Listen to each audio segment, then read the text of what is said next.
Hi, my name is Paul Walters. I'm the co-founder of the International Institute of Live Events, online event management portal for anybody who wants to learn about the event industry.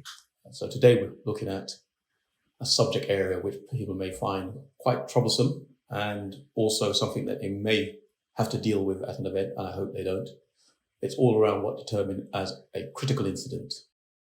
So in the broadest term, a critical incident can be deemed also a major incident, but something that you probably find in your risk assessment document. So when the person or persons who drafted your risk assessment document, they will look at the type of event that you got. They will look at similar events and they will look at historical information, if there's any historical information on that event or similar events, and then they would draw up a plan and they will draw up a critical incident plan. So if you had a major crowd crush at an event, for example, that could be considered a critical or a major incident. And therefore, what would you do to deal with it if it was to occur at your event? Who would take primary control of it? How you would manage it? What were the procedures that you would follow? And therefore, who are the trained staff, depending on what type of critical incident it may be?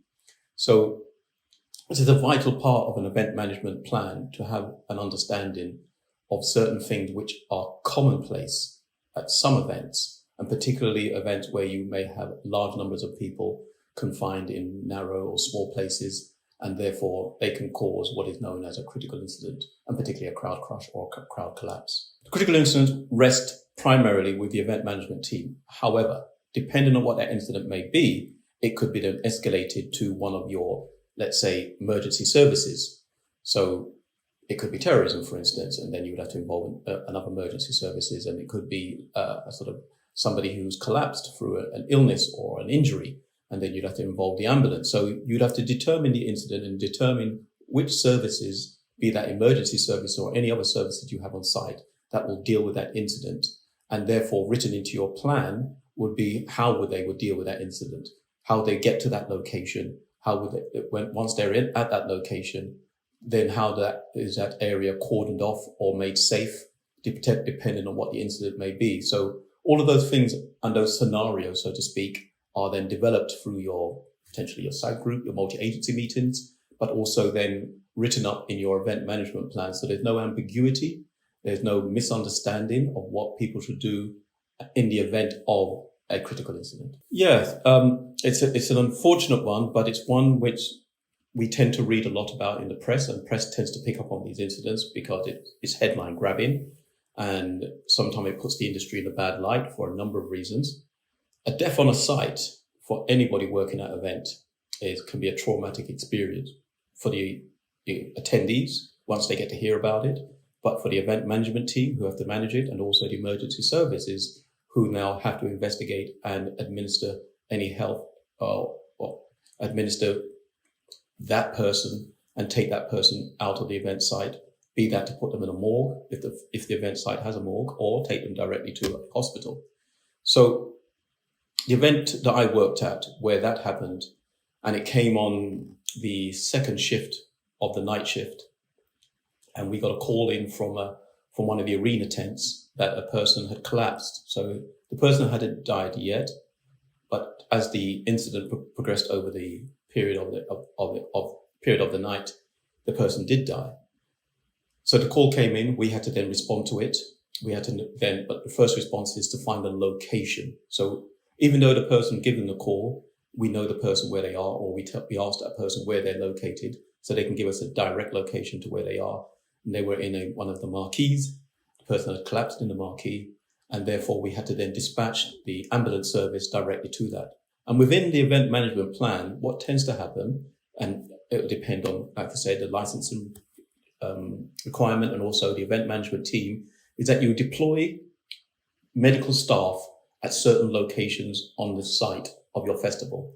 Sometimes they're just located in one area and they can respond to the site within a matter of minutes. But if it's a large festival site, you may decide that to get ambulance or medical staff to a specific location within a designated time, because you know it could be critical to get them to that point, then you then deploy them to different locations. And the festival I worked at the time, they had deployed medical staff to certain areas on the site. And if they needed to get access into the arena or the campsite or the car park area, then we can go directly to the medical personnel who sat in event control, he or she will then notify their medical staff depending on where the location is they need to go to. So you wouldn't send somebody on the north side of the site to travel to an area on the south side if you've got deployed medical staff on the south. So knowing where they're located, they can then deploy them, but they would only deploy them once you give them the reference, the grid reference of where they're going to go to. And that's exactly what we did. So we sent out the information comes into me, the information then I have to relay that information to the person sat beside me, who's managing the medical and the ambulance team. They then have to deploy their staff to that location with all the information that they've got in terms of what they received from me. And then they have to get to that location. On this occasion, it was difficult for them to get to that location. A lot of obstacles came in their way. The ambulance went into the wrong location and went into another production area adjacent to the production area they should have been in. And by the time it got to that location, and I'm not putting any blame on the ambulance service in that respect, because in terms of their ability to get there, but this is the procedure that you have to look at. And that's why site groups are really important, because you look at these potential issues and how you deal with them and how people get to them. So when they did get to them, by the time they got to them, I think the person had already died. So now you have a death on site. And that now is definitely considered a major incident, because you have to quarantine that area. You can't allow anybody in this area, and the police now will step in and make sure. So that tent was shut down for that period, for the remainder of the festival. And keeping it closed was obviously part of the process to make sure that the police could do their investigation. So you as an event manager now has to allow the police to do their work, and therefore make it known to the rest of the festival organizers that what has happened on the site, and also the fact that that tent is now closed. So all DJs that were going to be in that tent can no longer perform in that tent, which can cause upset to some people, even though you might think to yourself, why are they upset because there's a death on site? But you've got to understand people's motivations in terms of their concerns and why they're there at the festival. So even though they can't do anything about the death, some people still want to party for the weekend, and they did. So you have to make them aware of the situation and the fact that you cannot deploy those DJs to anywhere else, and those DJs will no longer be on the roster for the rest of the weekend. So the police did their investigation. I finished my shift, and the next morning the police came back in, and we had to come in that morning and sit down, all of us, that means the whole event management team, the licensee, all emergency services, fire, ambulance, you name it, security, and hear the police assessment of what took place on site and whether they're going to prosecute or whether they're going to determine who's responsible or who's going to be, who's going to take full responsibility for that. But after they looked at the investigation, as you probably find with a lot of events, and you'll see this, that prosecution of event organizers from people who die of accidents, and if it's sometimes called a misadventure, but then it had to go through a coroner's court for that determination to come out. But to arrest somebody on site because you know that they were the direct cause of it can normally happen because somebody had a fight, somebody got stabbed, and if they died, and therefore they got a perpetrator. But if a person collapsed at your event, and you cannot really attribute it directly to the event management team's responsibility because they had a heart failure or whatever happened while they were there. So you'll find, and I'll give you an example of this in that respect. Back in 2002, Fatboy Slim had an event on Brighton Beach. In the previous years, they had 40,000 people turn up, 60,000 people turn up. So they were able to manage it, free event. So that means you never know who's going to turn up. But in 2002, 250,000 people turned up that year, and they had 2 deaths on site on the beach. Now, would you blame Fatboy Slim? No. Would you blame the event organizer? No. If the person was murdered on the site, obviously, then it's a murder investigation, and then you still can't blame the event organizer, or you can't blame the DJ, or whoever was the promoter for the event. But if you can argue that through the event design that the person died, and therefore negligence can be involved in it, then they could argue that. But I'm not saying for that event it did. So you as an event organizer, you have to do your best to look at all the potential scenarios, even the worst case scenario, and then look at how you're going to manage it if it was ever to happen. And to say that even though you have a low probability that it could happen, if it were to happen, then it becomes a critical or a major incident, and you have to now deal with it appropriately and make sure that you know the procedures involved, and that procedure is written out in your event management plan and part of your risk assessment. When we look back, and you did review it, and like I said, we reviewed it with the police, and they looked at the log, which is a key part of it. How many times, or what time did the first call come in? What time did the second call come in? Because obviously people get really frantic when somebody's collapsed and they want emergency services here and now. So what they found was there was no direct fault to any services or the event management team or the licensee on the event site.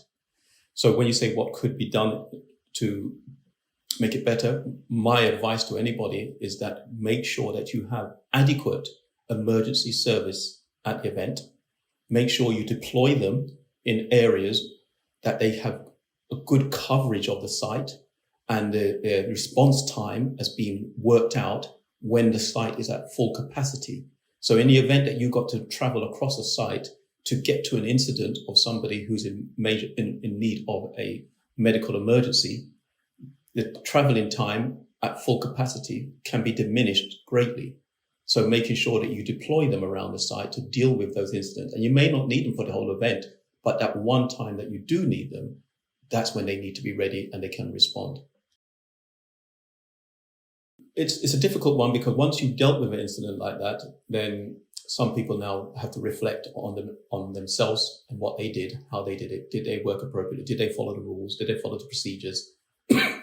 And could they have prevented it? Because you will question yourself, as you would do, because you have to learn from it, because you never really want to go through it again. But if you were to go through it again, that experience that you've learned, how does that then translate to any other future event that you work on? And when you read anyone else's document and you read their risk assessment, and you may not see a death on site, and you may query that and say, well, looking at these types of events, there is a high incidence rate of potential deaths on site. History has shown that to be the case, and particularly sometimes drug related. So if you don't see it, then sometimes your alarm bells might be ringing and say, okay, I need to question that. And so don't be afraid to question something that you don't see in a risk assessment or in a planned document, and ask the question, even though it's a very low probability. The history may show that these types of incidents do play out at events, and when they do play out, they can be quite catastrophic for the people who are dealing with them, but also for the person who has now been critically ill or died at the event.